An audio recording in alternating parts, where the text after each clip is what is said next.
Calvo's Insurance, serving Guam for 80 years. Matson and the Adayutano program. Harley-Davidson of Guam. Visit our new showroom now located on Route 8 in Mighty. IP&E, fueling excellence. McDonald's of Guam, I'm loving it. And King's Restaurant, located in Tamuning and Dededo. Always open, always local.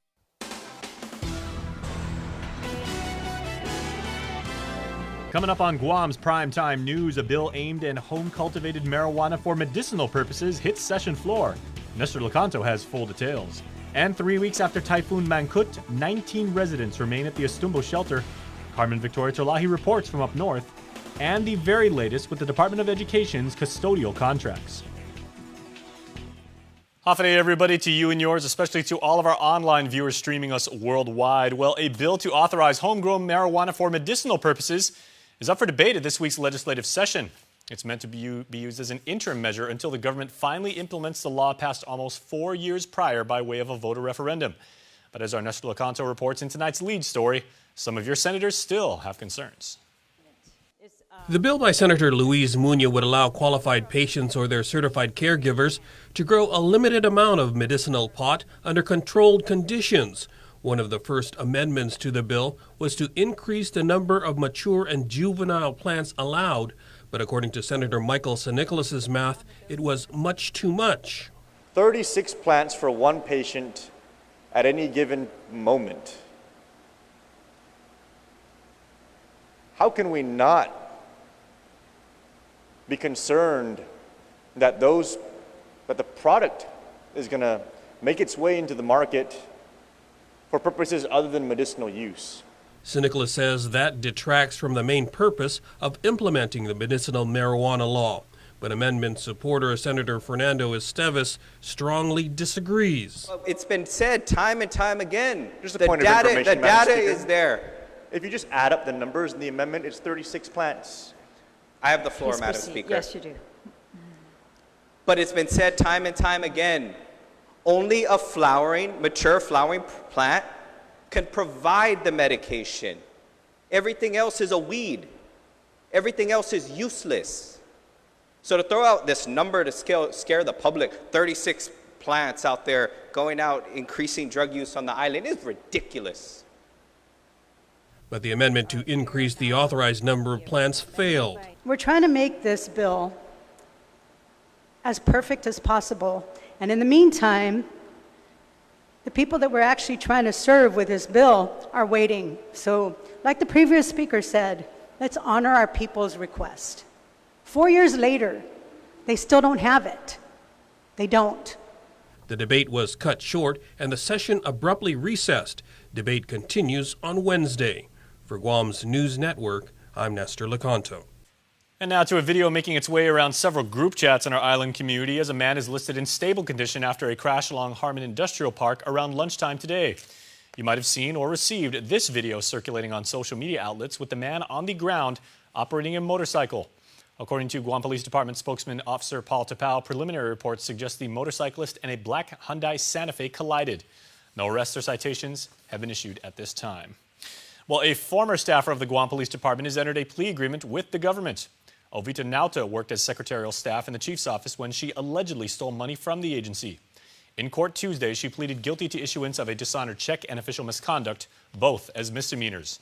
Though she's been spared jail time, she will serve 2 years of probation and pay back over $7,600 in restitution. And also tonight, the Guam Airport has received a credit rating upgrade. Standard & Poor's raised the Guam International Airport Authority's general revenue bonds from BBB to BBB+ with a stable outlook status.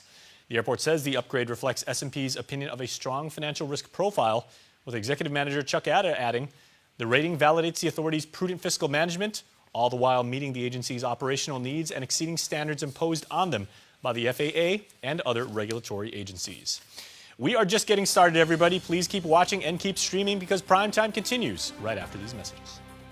There are more ways to experience Guam via KUAM News, giving you what you want, when you want, and how you want it. From smart devices, Alexa, what's in the news? Here's your flash briefing. Over the web, on mobile, on streaming platforms, with immersive, interactive formats, and via social media where it's more than just content, it's conversation. More ways to keep you informed and entertained whenever you want it, wherever you are, on whatever device you're using.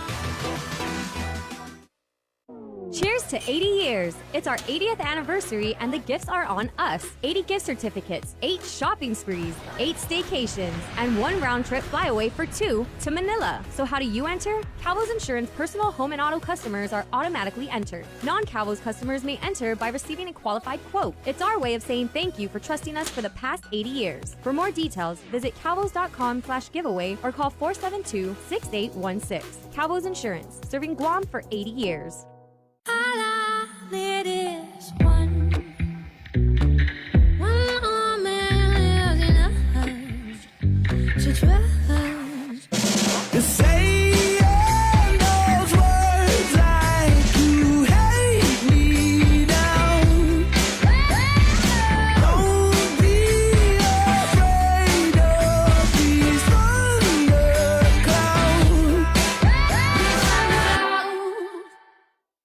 Ram Power Days is here, and right now at Cars Plus in Mighty, you can save up to $11,500 on a new Ram 1500. Cars Plus has a great selection of regular cabs, crew cab eco diesels, even quad cabs. 1.99 APR financing is available for qualified buyers. Plus, buy today and receive a Cars Plus value card, where you can get 21 cents off per gallon at all Shell stations. With great power comes great deals. Only at Ram Power Days at Cars Plus in Mighty. Cars Plus, driven by you.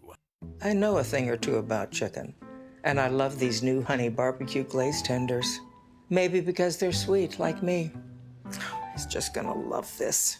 Adorbs. Or maybe because they're spicy, like me. Thank you for the sweater. You're welcome. Introducing McDonald's Sweet and Spicy Honey Barbecue Glazed Tenders. Made with all white meat chicken, hand-tossed and glazed to order. They're the perfect combination of sweet and spicy, just like Grandma. Has it started? A major disaster declaration for Guam has been approved by President Trump following the damage from Typhoon Mangkhut. But for now, the aid is limited to public agencies and certain nonprofits for response and recovery efforts, as well as hazard mitigation.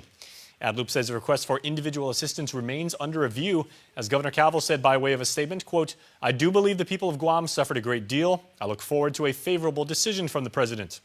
The administration has estimated damage at $4.3 million. The storm hit Guam on September the 10th with heavy winds and rain, causing widespread flooding and knocking out power to the entire island. Well, some island residents are left playing the waiting game after losing everything to the typhoon about 3 weeks ago. And a month after the storm, over a dozen, majority of them children, are still living at the Estumbo shelter. Carmen Chalahi has more. Sepe Philip is one of 19 residents, including 10 children, who for almost a month have been living in Estumbo Gym Dedido after her family was displaced by Typhoon Mangkhut. It's not that I want to stay here. I expect to get help so I can go back to where I came from. Unmet expectations. Though American Red Cross did provide the tarp for her family, she needs help securing documentation to move back into a permanent home, help she thought she'd receive from the FSM representatives on Guam. We expect my FSM consulate office to come and help us, tell us what to do, how to start again. One of them came and yelled like, "You guys are stupid, this is not your house. You guys have to get out." Help for displaced COFA migrants is an issue previously raised by Governor Calvo. He says though many legally reside on Guam, displaced families aren't eligible for federal assistance. The exchange between her son and the FSM consulate official put her on edge as she's trying to move back into an abandoned house she lived in to get back on her feet. Your title is to help us out. That's why you're office here on the island, not to come to us and tell us that we're stupid. We're not here for what we want. It's not that we want to stay in here. We got displaced from the typhoon. At the peak of post-Typhoon Mangkhut recovery, there were over 300 residents, many children, seeking shelter at the Estumbo Gym in Dededo. Mayor Melissa Savares says her office worked with housing partners to move every family into safe housing. The obstacle that we have is having those that are left have the necessary documents in hand to qualify for certain programs. Their applications have gone in, but they have been told that it could take up to 6 months. 6 months too long. Mayor Savares also hoping other agencies step up for the 19 residents, 10 of whom are children. The families that are left here are the concern that we have, and we need other agencies or organizations to step up, and specifically the Consul General's office. For Philip, moving back to a permanent structure is for her kids. Yes, I want to have my place. If it's only me, I don't care. I can walk around like animal. But I have kids. I want to house them so they can live like human beings. Despite uncertainty, several nonprofits and members of the community continue to step up to provide supplies to displaced families. Reporting for Guam News Network, I'm Carmen Victoria Turlaki. Education Superintendent John Fernandez says maintenance services at various schools should resume Wednesday under an emergency contract authorized by Acting Governor Ray Tenorio. Fernandez met Tuesday with the public auditor to discuss the status of the appeal by a cleaning vendor. Understanding is that the vendor who won the award actually sent a letter to us indicating a willingness to withdraw from the procurement, but we were unable to act on anything, either to accept or reject that offer until the OPA rules or takes action to resolve it. So right now everything's on hold for that permanent procurement.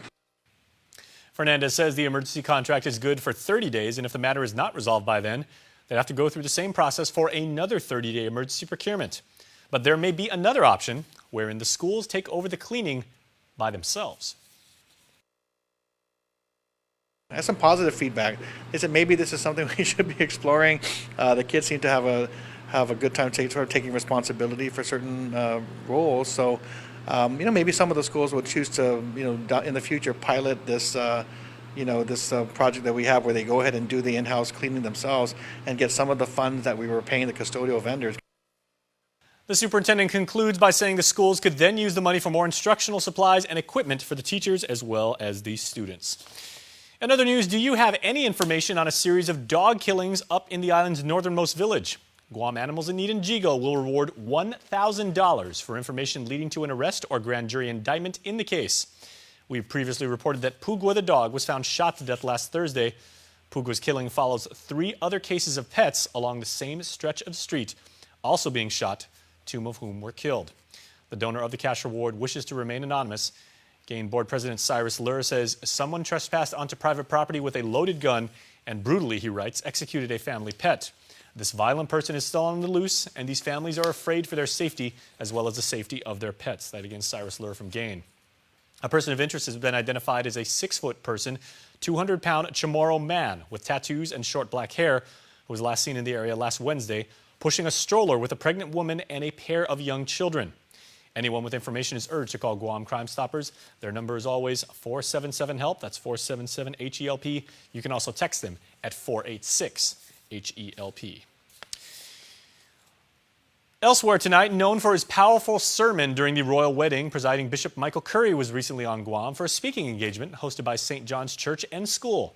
Our Jonah Goncharfis was fortunate enough to sit down with him briefly. Here is that report.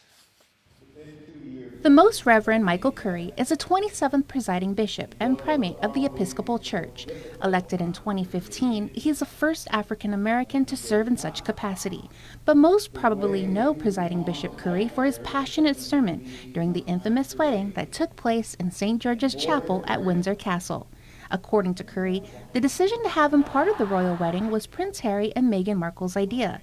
He said that for whatever reason, the couple wanted to hear his voice at the wedding, and that is when the Archbishop of Canterbury called him up. I don't think you tell the royal family no. And so the initial question was, if you were asked to preach at the upcoming royal wedding on May 19th, would you be available? He said he had no idea his sermon would receive such reaction from the world, but admits he is thankful that he had the chance to talk about love in a way that everybody could hear. A love that has no political boundaries, a love that has no racial boundaries, a love that has no national boundaries. In fact, in the wedding itself, Curry believes there was a miracle for a brief moment. 2 billion human beings. Is actually 1.9 billion people were watching that wedding. And they were watching a wedding that was really, the whole thing was about two people who were in love. These were people of all stripes and types that came together for those few moments. We gathered around love, and for a brief moment, we weren't just the human race. For a brief moment, we were the human family of God. And what would happen if we actually made a decision to live that way? We'd change the world. Although his visit to the island was short, he wanted to leave the people of Guam with some encouraging words. Even when we feel like we're on the verge of giving up, remember, God has not given up on you. God does not quit, and God will not quit, and God will not give up on you. So don't give up on God, and don't give up on yourself. And go on in love. And don't be afraid of it. Don't be ashamed. Go on and live the way of love. Reporting for Guam's News Network, I'm Jonah Goncharfres. And we do have some regional headlines for you now. Here are our friends at KSPN2 News in Saipan. Half a day Guam, here are the top headlines for CNMI. For the first time in nearly 40 years, there are no tourists at the Mariana Resort, and what happens next is unknown. The last guests checked out yesterday at the Mariana Resort, and the staff began securing the rooms and cleaning up the area. There were a few kids in the main swimming pool enjoying the last hours of light. The Mandy Spa is drained of water. The golf course is closed. The staff is waiting to hear what comes next. Last night, Yoshihiro Kitami, the president of KAM Pacific, hosted a Last Supper of sorts for the staff and reflected on the last 40 years. Kitami's father and his family were some of the first early investors in the CNMI. They took on the jungle and built the golf course, the small cottages, the 50-meter pool, the baseball field, and the go-kart track. In later years, the Reefside Hotel, the Mandy Spa, and the driving range. It wasn't a 5-star facilities, but it was always friendly and fun, and the only place you could get a ride in a golf cart to your hotel room. My father started in 1978. Then we managed 40 years for this area. Lot of memories. Chef William, who was thrust into the GM role early this year, thanked the staff who stayed and helped close the hotel in an orderly manner. Thank you, everybody, for staying with me at the very end. Thank you so much. Gloria Kavanaugh was GM at the property from 2010 to January of this year. This is a travesty. Okay, to lose such a gem in the CNMI and in Saipan. What happens next is uncertain. Best Sunshine was the sole bidder to an RFP issued in 2016, and DPL announced an intent to award the property to them 2 years ago, but they have yet to come to terms and enter a long-term lease. When KAM Pacific's 40-year lease expired in April, there was nobody to turn the property over to, so KAM Pacific continued to operate under the previous terms. KAM Pacific asked DPL if they could have 3 months' notice so they could continue to take future reservations. DPL offered 30 days' notice, which KAM Pacific deemed unrealistic to continue operations. DPL issued an RFP for managing the property and offered a 2% management fee. Imperial Pacific, under the name Grand Marianas, was the sole bidder on that RFP. But without a waiver from the Lottery Commission, IPI was precluded from operating the resort, and it looked like that deal might fall through. Last week, the Lottery Commission voted to approve the waiver. But as of today, it was still unclear what that means, and in the meantime, the hotel has ceased operations effective yesterday. Power is scheduled to be cut later this week. For Mariana Resort employees, last night felt surreal. Many former employees commented me since 1992 until now. Lots of memories. Yeah, I miss everybody. For more news, visit saipantv.com. For KSPN2, I'm Ashley McDowell. Stay tuned. Island Sports is up next.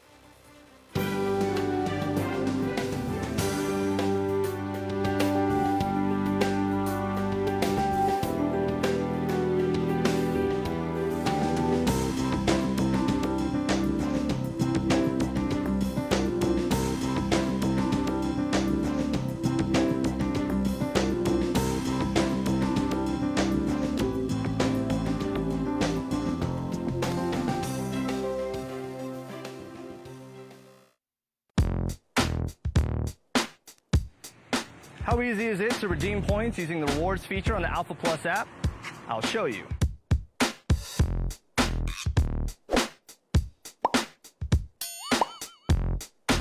To redeem your points, simply present your Alpha Plus app to an authorized representative at any one of our partner merchants. It's that easy. Alpha Plus. Make every day a plus. Visitors make memories on our island. They contribute millions of dollars every year to our community. So what does that mean? Tourism keeps our island's culture alive. And it strengthens our identity as Chamorros. Tourism creates opportunities for local businesses to thrive. The dishes I create feature local ingredients. These ingredients come from local farms and create local jobs for farmers like us. For every job we see in tourism, there are hundreds more we don't see. From teachers to babysitters to engineers. We all work in the tourism industry.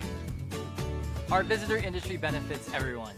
It improves our income and gives back to our community. Meaning more opportunities for a better Guam. Tourism works for Guam. Half a day, hungry drivers. Are you spending more time on the road? Shell has teamed up with Wendy's so you can buy fuel and eat free. Just fuel up 7 gallons at any Shell station and get a coupon for a Wendy's cheeseburger or chicken nuggets. Or use 2 coupons to redeem a Wendy's cheeseburger meal with fries and a drink. Fuel up at Shell today because this deal won't last long. Quality service, fuel and food from Shell and Wendy's.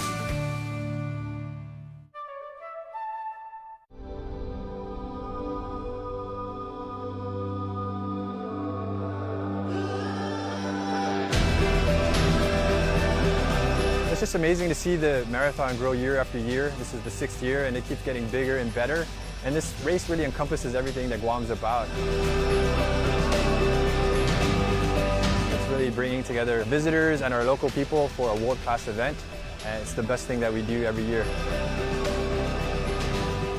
KUAM Sports is presented by Triple J.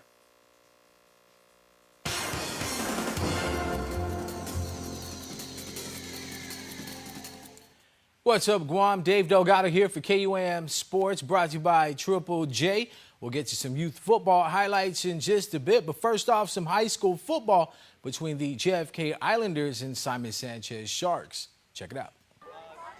High school football teams making a statement late in the season. The Islanders coming into the game with 2 tough losses. JFK lost to Guam High in overtime and then fell to the Geckos 7-0. The home team looking to bounce back against the Sharks on senior night. Sanchez trying to stay healthy with regular season play about to wrap up. The Sharks defense coming up with the interception and maintaining possession after a fumble on the play. JFK would force a turnover on downs. Justin Camacho with a nice first down run here after taking the pitch to the right and bouncing it back inside, working his way to the left side of the field, breaking a tackle on his way for the first down run. Juan Sarmiento put the Islanders on board after fielding the punt and following a wall of blockers down his sidelines for the touchdown. Sarmiento had to catch his breath before kicking through the point after attempt. Teammate Chase Spatansky went in for a short touchdown run while Justin Camacho scored on the 2-point conversion. The JFK Islanders picked up the much-needed win over the Simon Sanchez Sharks, 15-0. GW with the big shutout win over the Teason High Titans, 68-0. The Geckos making sure they keep that second seed with the playoffs right around the corner. The Father Duenas Friars with another shutout win against the Southern High Dolphins, who look to have some momentum heading into the matchup. The Dolphins were able to force the Friars to punt on their first possession, bringing pressure up front. Sack here after the end comes around the corner. FD shook it off and went to work on their next possession, feeding the ball to junior running back Kian Artero. Artero scored the first touchdown of the game, his first of 2 rushing scores. Quarterback Nick Anderson threw a pair of touchdowns, while running backs Kyle Gogui and Christian Titano also went in for scores in the Friars' 39-0 win. Guam High also secured a big shutout win over the Ukadu Bulldogs, 42-0. With the win, the Panthers remain in 3rd place. Triple J GNYFF football results. The Steelers and Broncos. The Steelers pick up the win in the Munha Division 21-0 and also get a win in the Mecca Division 28-0. The Matua game was tied at 6-6. Angels and Eagles, both teams play to a 7-7 tie in the Munha game. The Angels pick up a huge win in the Mecca Division 64-0 and also get a win in the Matua game 22-0. Outlaws and Raiders 13-6 Outlaws in the Munha game. The Raiders will get wins in the next two divisions, 6-0 in the Mecca game and 18-0 in the Matua game. Cowboys and Packers 32-13. Cowboys get the win in the Munha game. The Packers win the next two games by a score of 19-6 in the Mecca division and 20-6 in the Matua game. Guam Senior Bowlers Association monthly tournament, Manny Tagle bowled a perfect 300 game, taking him from 6th to 1st seed in the qualifying round. Tagle beat 2nd seed Gene Bangayan 222-2.